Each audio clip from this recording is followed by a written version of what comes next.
Мухаммед пайгамбардын карикатурасын чагылдырган Шарли Эбдо француз журналынын ишине каршы бир канча ислам өлкөлөрүндө каршы митингдер өтүп жатат. Өткөн жумада Пакистанда бир нече миң адамдан түзүлгөн акция болуп өттү. Өлкөдө журналдын таркатылышына жана бул туурасында интернет булактарындагы маалыматтарга тыюу салынган. Ошондой эле Ингушетияда 10 миңден турган мусулмандар чогулуп, журналдын ишине каршы ойлорун билдиришип, "Менин пайгамбарым асылба" аттуу лозунгдар көтөрүлдү. Ушул өңдөө акциялар Иорданияда, Алжирде, Нигерияда, Чечняда жана Туркияда болуп өттү.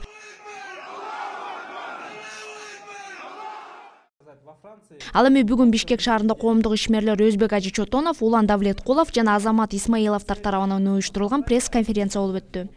Жыйында 20 январда өтө турган тынчтык акциясы жөнүндө сөз болду.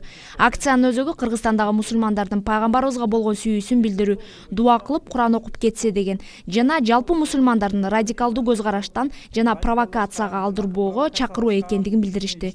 Тынчтык акциясы эртең Бишкек шаарында өтмөкчү. Бул негизги ошо жыйын биздин ошо Кыргыз элиндеги мусулмандар ошо кандай десем эч кандай провокацияга алдырбай, тынчтык иретинде өзүнүн пайгамбар саллаллаху алейхи вассаламга болгон сүйүүсүн ошол жерден келип, пайгамбарыбызга салам айтып, Куран окуп, дуа кылып, тынч эле кетсек дейбиз да.